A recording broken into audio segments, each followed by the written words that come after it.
confiance, astuces, amélioration de soi, comment trouver son style artistique. Quelle était ton soirée le plus fou à Paris? Et moi j'ai une histoire pour vous, que j'ai une histoire. Oh, si t'as quelque chose que t'as envie de dire, dis-le. Bah, c'est une question. C'est sympa. Hey you guys, welcome back to my channel. Thank you so much for being here. Donc aujourd'hui j'ai une vidéo assez spéciale pour vous. Donc en fait si vous me suivez sur le réseau, vous savez que la semaine dernière je vous avais demandé de me poser des questions pour un petit FAQ. Et entre temps je me suis dit que ce serait pas mal si je faisais cette vidéo entièrement en français. Ce qui est assez marrant en fait, c'est que mes journées en France, ils sont 100% en français, à l'école, avec mes amis, avec mon mari, etc. Mais avec ma chaîne, j'ai tendance de favoriser l'anglais parce que c'est vraiment le seul moment où je peux retrouver l'anglais. Mais c'est vrai que le français, ça fait vraiment partie de ma vie. J'ai envie de partager cet aspect de ma personnalité aussi. Donc oui, cette vidéo, ça va être entièrement en français. Mais comme d'habitude, il y aura des sous-titres en anglais. Et j'espère que ça va pas trop vous saouler de lire des sous-titres. Du coup, je vous avais demandé sur Instagram de me poser des questions et j'en ai eu vraiment beaucoup. Du coup, j'ai un peu séparé dans les sections. Il y a travail et art, il y a l'amélioration de soi, la confiance en soi, et puis il y a aussi vivre en France, vivre à Paris et tout ça. Donc du coup, dans la barre d'infos, j'ai mis des questions avec les petites notations de temps où ça se trouve dans la vidéo. Comme ça, si vous n'êtes pas intéressé par toutes les questions et réponses, vous n'êtes pas obligé de regarder toutes les vidéos, vous pouvez sauter de où vous voulez. Donc, on y va. Alors, je me suis dit qu'on pouvait commencer doucement avec les questions un peu plus légères et fun pour se chauffer. Du coup, la première question que j'ai eue, c'était pourquoi le Purple Palace? Alors, j'étais très contente qu'on m'a posé cette question parce que, effectivement, je me suis rendu compte que j'en ai jamais parlé sur ma chaîne auparavant, à quoi ça signifie le Purple Palace. Donc, en français, le Purple Palace, c'est le château violet, c'est le nom de ma chaîne. Et du coup, le Purple Palace pour moi ça signifie un endroit magique. En fait il y a un soir où j'ai eu une rêve qui était vraiment spectaculaire. J'étais dans le ciel et en fait il y avait un château violet sur un nuage et je marchais envers ce château en violet et quand je me suis rentrée dans ce château, il y avait toutes les créations que j'en ai jamais fait dans toute ma vie, toutes mes sculptures, toutes mes peintures, toute ma poésie. Et en fait, en rentrant dans cet endroit, je me suis rendu compte que ce château, ça existe pour accueillir sans jugement tout ce que j'ai fait dans ma vie. Je me suis réveillée et je me sentais tellement de joie dans mon cœur et de paix. Et je me suis dit que n'importe qu'est-ce que j'ai créé, il y aura toujours en place dans cet endroit, même si c'est un endroit que de mon imagination. Et si j'ai décidé de nommer ma chaîne le Purple Palace, c'est parce que j'avais vraiment envie d'évoquer cette magie, de dire que n'importe qu'est-ce que tu fais, il y a de place pour vous dans ce monde, pour vos créations, pour vos idées. Je pense que, surtout quand on est jeune, on a l'impression que voilà, qu'il y a toujours quelqu'un qui est meilleur que nous et que pourquoi même faire, tu vois. Mais je pense que même si vous n'avez pas encore trouvé votre place, cette place, il existe. Et voilà, le Purple Palace, c'est un peu un symbole de ça, tu vois. Il y a une place pour vous et vos créations où vous êtes les bienvenus. Et vous êtes les bienvenus ici aussi. Ensuite, quel est ton signe astrologique? Du coup, mon signe astrologique, c'est Verseau. J'étais née en février. Du coup, ça me donne l'aspect un peu bizarre, créative. Ok, la dernière question un peu fun, c'est si tu étais un dessert, quel dessert serais-tu? Et je pense que je serais un cornet de glace parce que même à cet âge-là, je mange plus de cornet, mais à chaque fois que je commande en glace, j'ai absolument besoin que ce soit dans le cornet parce que ça donne un esprit vraiment été et nostalgique. Et j'aime bien en fait comme il y a les 3 boules de glace et ça, tu peux mélanger de différentes saveurs. Tu n'es pas obligé d'être que choses, tu peux avoir des virgules dans ton cornet, tu vois. Et je pense que dans la vraie vie, on n'a pas trop envie que des gens ils ont trop de virgules. On a envie de vraiment mettre des gens dans la case pour dire oh elle est comme ci, elle est comme ça. Mais non, j'aime bien qu'avec un cornet tu peux avoir plein de différentes virgules avec chaque boule de glace. Donc voilà, je serai un cornet de glace.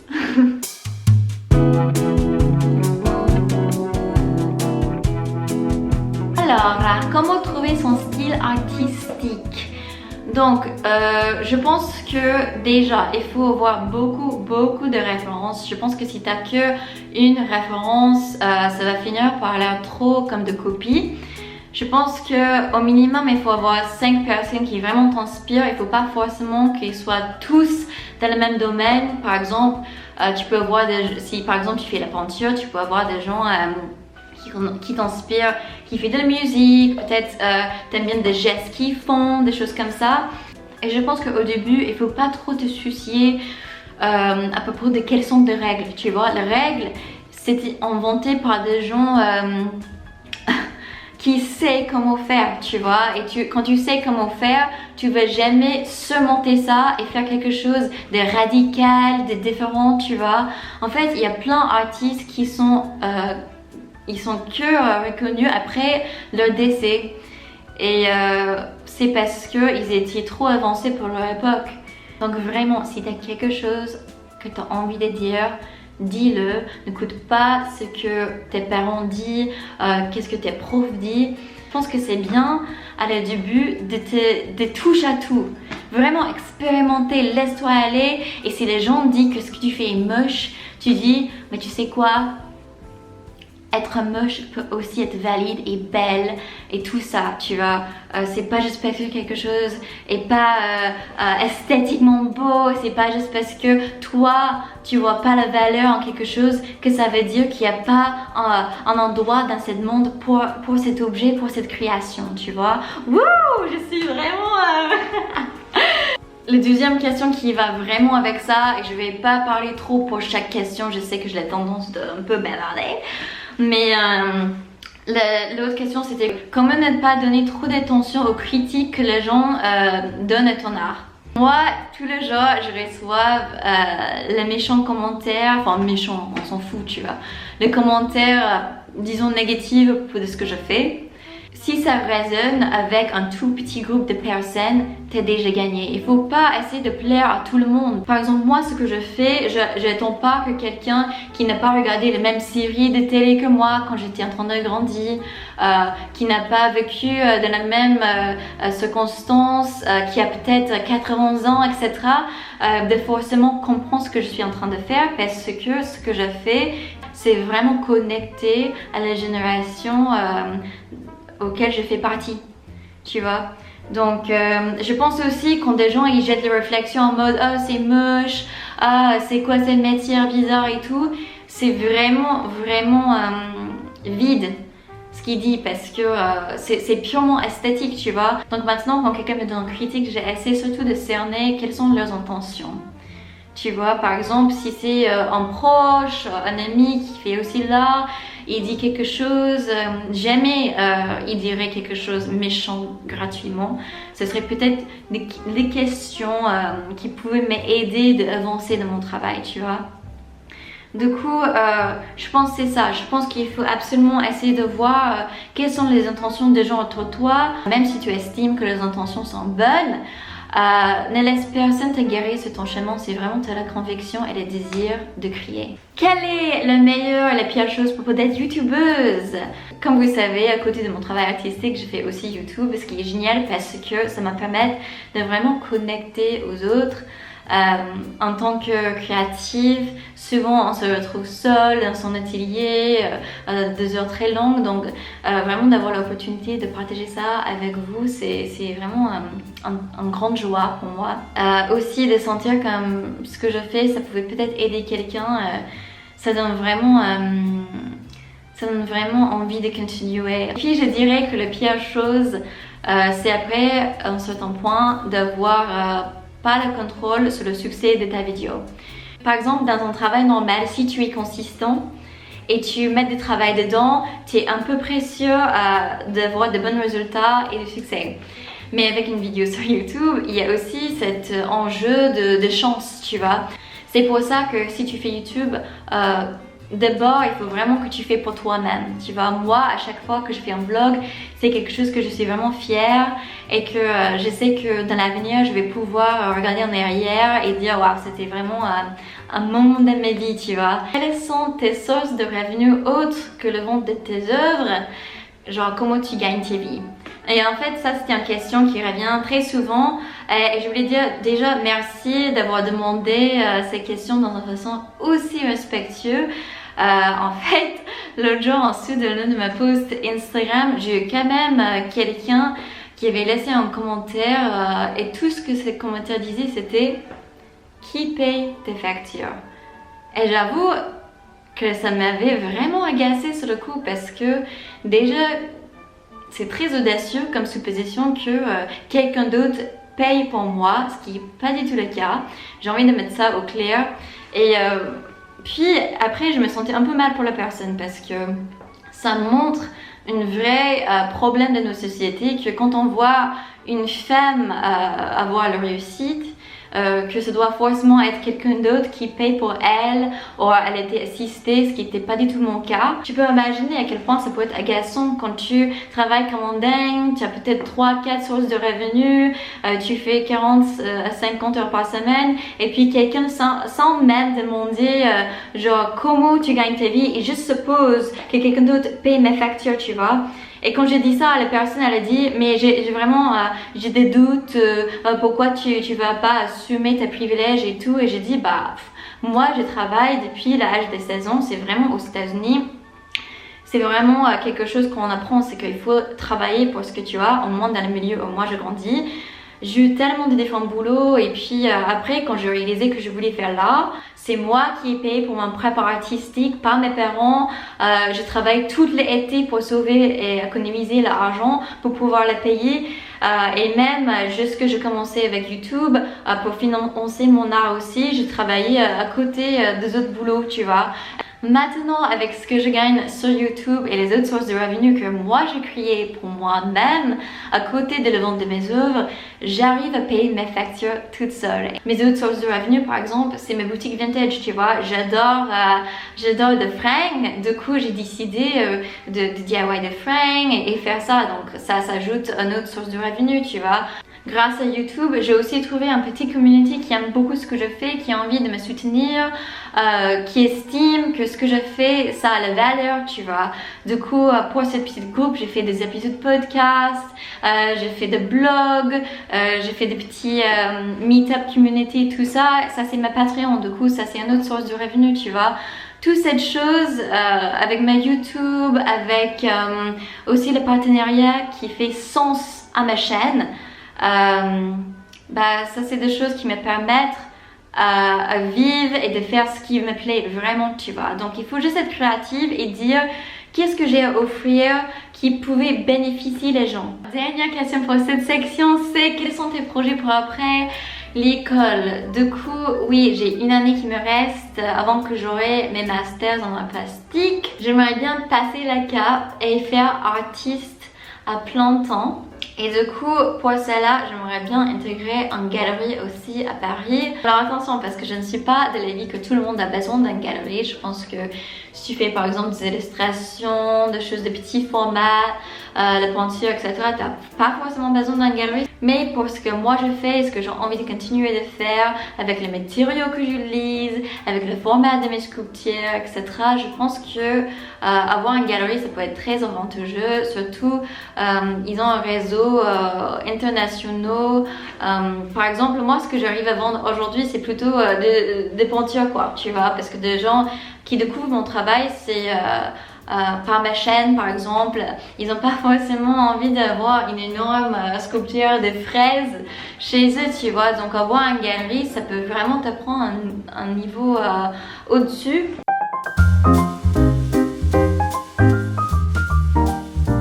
La la la la la la la la la la.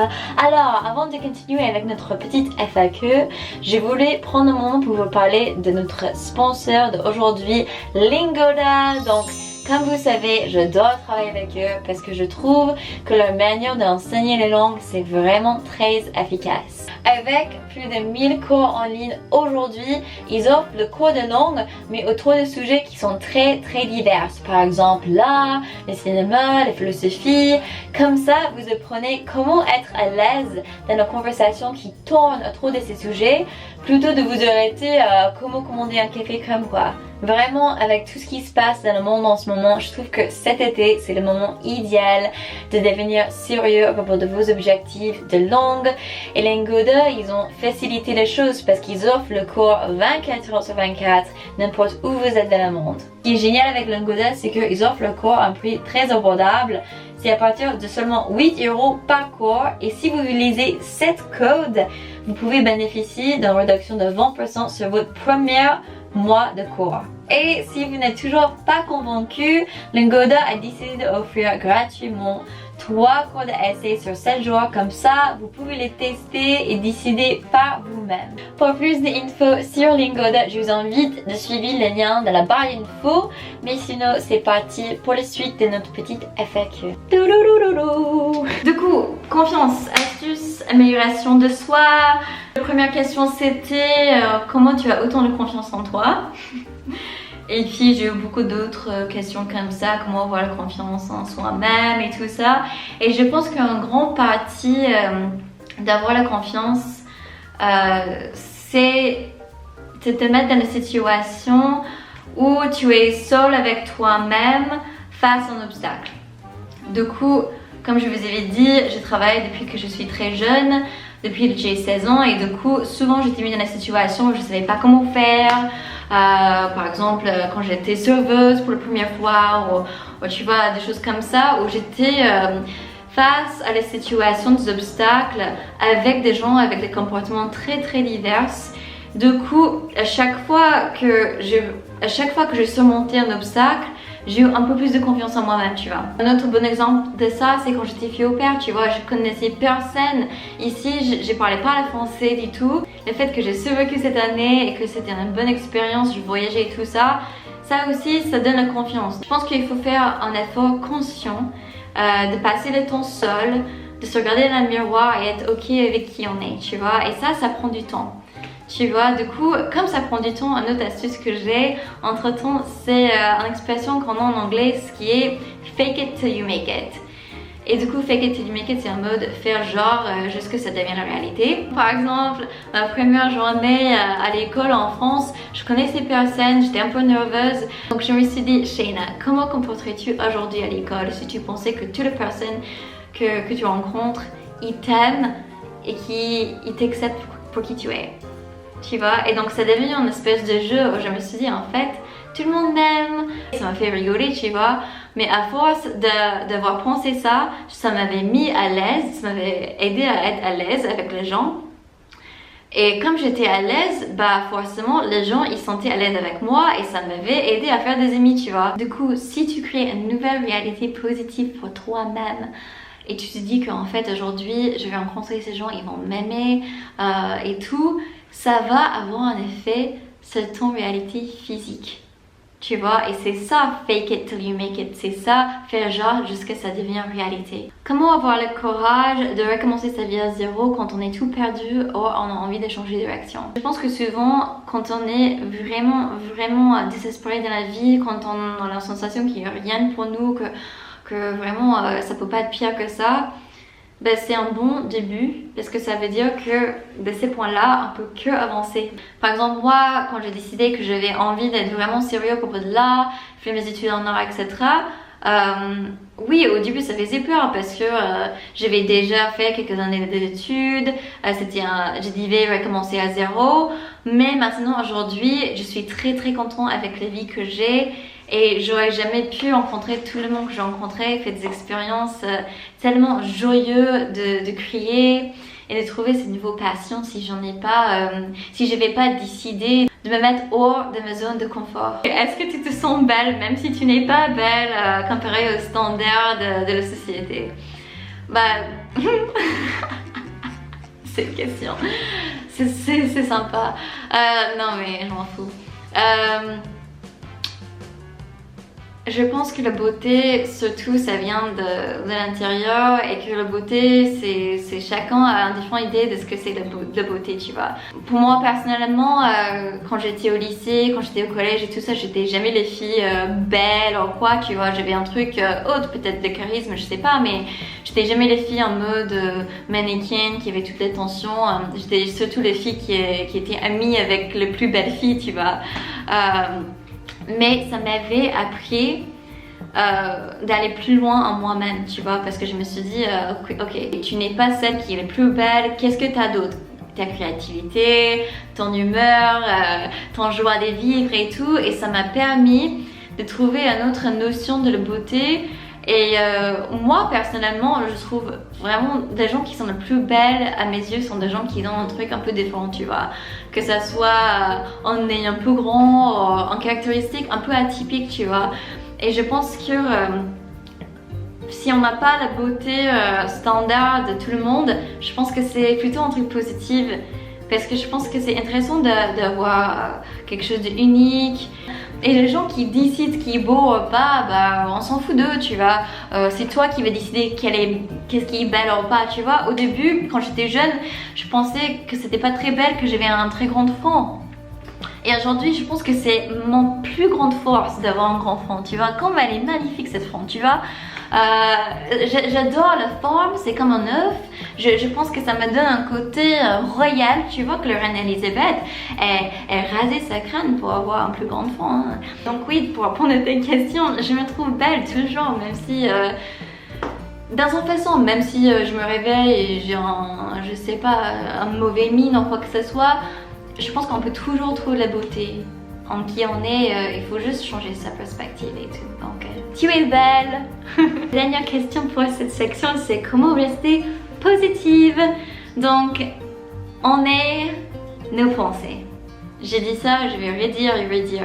Si tu es quelqu'un que tu te retrouves très souvent à avoir des pensées négatives, il faut que tu fasses un effort de reprogrammer comment tu penses. Quelque chose que je fais, que j'en ai beaucoup parlé d'ailleurs, c'est je tiens un journal. Et du coup, quand j'écris, je me laisse voir toutes les mauvaises pensées que j'ai envie d'avoir, tous les trucs négatifs qui vont sortir, je les laisse sortir. Et puis après ça, je regarde toutes les mauvaises choses que j'avais écrites et j'ai réécrit ces lignes dans une manière positive. Donc évidemment je suis humaine comme vous, mais j'écris ces petits rituels pour m'aider à rester positive et j'ai essayé de ne jamais laisser la peur ou la jalousie prendre le dessus sur les émotions comme l'amour, la joie, le bonheur, etc. Donc faut juste rester conscient de tes pensées surtout.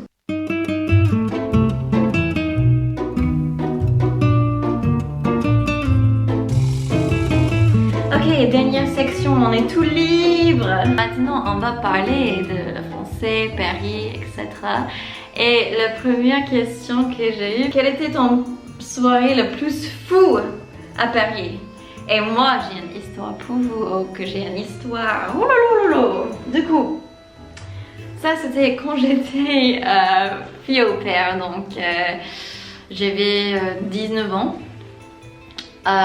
Et j'ai sorti avec mes amis, on a allé l'une de nos préférées boîtes de nuit. Et en fait, moi je suis le type de bourré que quand je bois, je m'amuse tellement que j'ai juste envie d'être la dernière de la soirée, tu vois. Je suis en train de danser et je m'amuse et...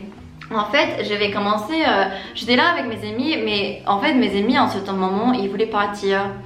Et c'était des amis assez nouveaux, tu vois, on se connaissait à peine, c'était les amis que j'ai rencontrés pendant un pique-nique au père, tu vois. Et moi, la petite folle, j'étais comme, oh non, j'ai envie de rester et danser et tout. Et du coup, je restais, j'étais en train de parler avec de différentes personnes que je vais rencontrer à cette boîte de nuit, des amis. Je commençais à parler avec ces garçons, mais j'étais tellement naïve parce que tu vois, j'avais 19 ans, j'étais dans un nouvel pays, quoi de mauvais pouvait se passer, tu vois. Du coup, je me rappelle que j'étais en train de parler avec ce garçon et puis le boîte de nuit allait fermer. Il a dit ah mais j'ai vu juste à côté, viens de chez moi, on va boire un verre ou quelque chose comme ça. Et tout le métro était fermé. À ce point-là, je pense que mon téléphone était mort. Tu vois, le genre de fille qui était pas préparée pour les soirées, quoi. Du coup, je lui ai suivi chez lui. Chez lui, c'était vraiment sombre et vraiment bizarre. On était monté au 12e étage. Il vivait avec des collègues, mais personne n'était là. Et son pote, il avait genre 1000 fermetures dessus. Et j'ai commencé à me rendre compte qu'est-ce qui était en train de passer. Genre, c'est pas juste un ami que tu as rencontré dans la boîte, c'est un étranger, c'est un homme connu quoi, tu vois. Et tout d'un coup, j'ai un peu flippé et je dis je dois y aller. Et du coup, j'ai descendu les escaliers vite fait et j'ai allé à la porte pour partir, mais je pouvais pas partir quoi, parce qu'il y avait tellement des défauts méchants. Et lui en haut, il était mais qu'est-ce qui se passe, pourquoi tu peux et non mais j'ai eu un vraiment mauvais sentiment pour de lui et tout. Finalement, j'arrivais à sortir, mais lui, il voulait pas que je parte. Il m'a dit, mais pourquoi tu t'en vas? Pourquoi t'es pas et tout? Et j'étais comme, ah, je vais partir, je te connais pas. Et j'étais dans la rue, c'était genre 3h du matin. Et j'ai soufflé, j'ai dit, oh, j'ai juste échappé un truc, je sais pas, peut-être il allait faire un truc bizarre, tu vois, je supposais, le pire, tu vois. Et je me suis dit, mais t'es tellement stupide, pourquoi t'as fait ça, pourquoi t'es allé avec lui, tu le connais pas et tout. Et pour d'autres gens, ça peut aller à normal, tu vois, tu rencontres un mec à la boîte de nuit, tu rentres chez lui, mais moi, j'avais pas l'habitude de faire ce genre de choses. Et du coup, j'étais dans la rue, j'ai commencé à marcher, je savais pas comment j'allais rentrer et tout. Mais dans la distance, j'ai vu un hippopotamus. C'est un restaurant quoi, de burgers et tout, c'est comme Chili's aux États-Unis, ce qui est en France. Et du coup, j'étais tellement fière de moi-même d'avoir échappé de cette situation. Je me suis assise à 3h du matin, bourrée sur la terrasse. Il y avait des gens à l'extérieur avec leurs amis, mais moi j'étais toute seule. J'ai commandé un burger et j'ai juste mangé cette grosse burger qui coûtait 20 € et des frites. Et je me suis pris un milkshake, j'ai pris tout parce que j'étais tellement fière de moi d'avoir sorti de cette situation. Puis, quand je rentrais, j'ai dit vais attendre le premier métro parce que je sais pas pourquoi j'ai pas pris un taxi, je sais pas. Je pense que c'était très loin d'où j'habitais quand j'étais fille au père, ce qui était le 16e, c'était très loin. Du coup, j'attendais pour le premier métro et dans le métro pour rentrer, j'ai tombé à dormir dans le métro. Et je sais pas, je pense que j'ai dormi pour 2 heures parce que en fait je me suis réveillée à la terminus et ça aurait dû faire peut-être 5 ou 6 allers-retours où j'étais dormi. Et en fait il y avait un mec super bizarre en face de moi et il était vraiment proche de moi comme ça, comme il était dans mon sac quoi. Et j'étais comme qu'est-ce que tu fais, enfin j'étais toujours un peu bourrée. Du coup j'ai changé les sièges. Et c'était en rentrant que je me suis rendu compte que mon appareil photo était plus là. Je pense qu'il avait volé, il n'a pas pris mon téléphone parce que c'était un téléphone de clown quoi. C'était un mode de petit qui coûte 10 €, donc il n'a pas pris ça. Mais heureusement j'avais mes clés et je me suis juste rentrée chez moi. Je me suis mis dans la douche et j'étais comme mais quelle soirée de merde quoi, c'était trop bizarre. Ça c'était ma soirée la plus folle, je pense, où c'était plus dangereux tu vois. Après j'ai eu des très belles soirées qui finissent sur la terrasse, tu vois, même par exemple Nuit Blanche, des choses comme ça. Mais je pense que celle-là, ça reste de mes souvenirs en soirée qui était ouf, c'était fou. Comment faire des amis dans un pays étranger? Oh bien, j'ai eu beaucoup de questions comment faire des amis à Paris. Et du coup, en fait, quand je suis première arrivée, quand j'étais fille au père, il y avait beaucoup de groupes Meetup, groupes Facebook où le but c'était de pouvoir rencontrer d'autres filles au pair. Donc on faisait des pique-niques. Pendant le pique-nique, il y a peut-être 20-30 autres filles au pair. Du coup, tu as vraiment de différents types de personnalités et tout ça. Et en fait, tu fais un mode speed dating où tu fais le tour, tu parles avec quelqu'un, tu dis ah j'adore ta robe, oh, toi tu as l'air cool. Et puis c'est après ça où tu dis ah, peut-être un peu sur le voix pour boire un café. En fait, oui, c'est vraiment comme les speed dating. Du coup, c'était comme ça au début comment j'ai fait mes amies filles au pair. Et puis après, quand j'aurais commencé mes études, j'ai rencontré 2 filles qui sont vraiment devenues mes meilleures amies, comme des sœurs quoi. Et ça c'était grâce à l'école. Du coup, je pense que quand tu viens en autre pays, ça dépend dans quel milieu tu es. Peut-être, je sais pas, tu es là pour étudier. Quand tu étudies, tu vas forcément rencontrer des gens. je sais pas, ça dépend pourquoi tu es dans ce nouveau pays, mais sachez qu'il y a des groupes Facebook, des meet-up, etc. où tu peux rencontrer des gens. Beaucoup de questions à propos de la Covid en France. Je pense que c'est parce que quand j'ai fait mes derniers vlogs et tout ça, je montre que il y a plein de soirées et tout ça et des gens ne portent pas le masque. Et en fait, en France maintenant, on a un peu passé la pire partie. Aux États-Unis, c'est un peu l'inverse. Vous avez juste arrivé à cette partie. Du coup, nous en France, on a été enfermés, mais réellement enfermés pendant 3 mois. On pouvait voir personne et après ça, ils ont dit qu'on ne peut plus faire comme ça. Du coup, quand on est dans des endroits publics, on porte le masque, par exemple le métro. Même moi, quand je vais au magasin, je porte mon masque. Dans la rue, je porte mon masque. Mais pour les soirées privées et tout ça, on ne porte pas parce que, bon, voilà, il y a un moment où tu te dis on s'est enfermé pendant 3-4 mois et puis il faut reprendre sa vie. Combien de temps ça t'a pris avant de pouvoir parler couramment le français? Alors je dirais 3 ans avant que je pouvais vraiment parler de n'importe quel sujet. Je pense que pour vraiment pouvoir améliorer ton français et de le garder quand même, parce que c'est pas juste oh maintenant je parle couramment, en fait il faut que tu le gardes parce que tu peux le perdre aussi. Tu vois, je pense qu'il faut que tu pratiques tous les jours et je pense que si tu veux vraiment parler de façon fluide et tout, pendant que tu es en train de parler, il faut que tu bois le français, il faut que ce soit vraiment tout ce que tu parles tous les jours, tout ce que tu écoutes. Voilà. Combien de temps pour se sentir accepté en France? Waouh! Celle-là! Je pense que je ne serai jamais acceptée en tant que française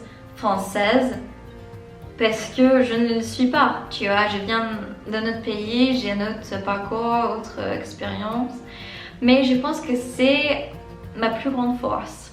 Par exemple, quand j'étais jeune, c'était vraiment encouragé de travailler jeune pour prendre les responsabilités, de gagner sa vie soi-même, de prendre propos de l'argent et tout ça. Et donc maintenant, quand je vivant en France, on me fait la remarque souvent que j'ai un super bon rythme de travail, que je suis très déterminée, que j'ai allé jusqu'au bout.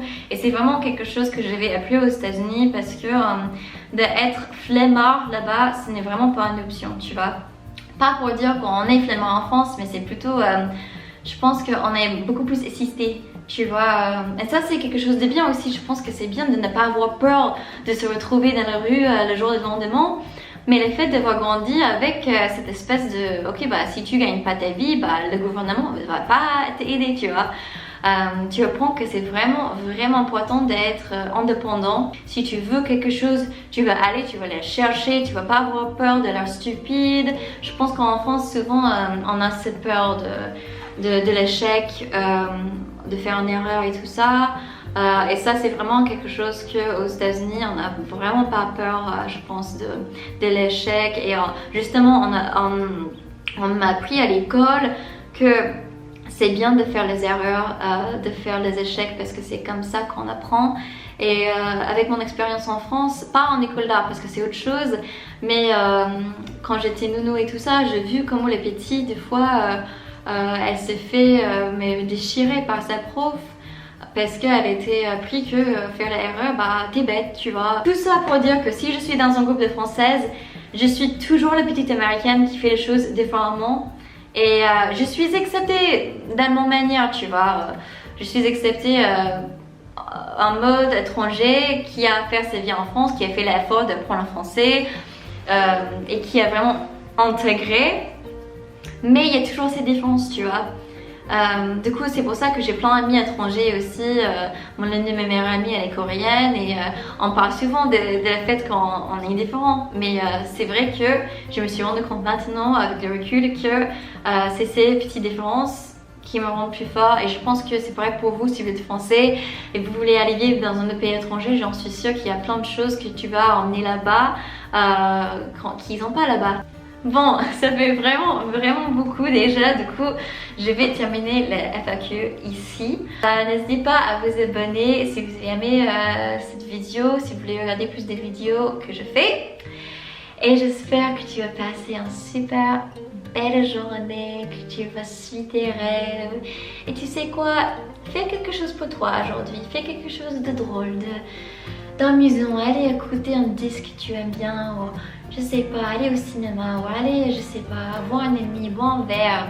La vie est courte et du coup merci pour ton soutien, merci de faire partie de mon chemin, de mon parcours et je suis vraiment contente de faire partie de le tien. Bisous, à la prochaine.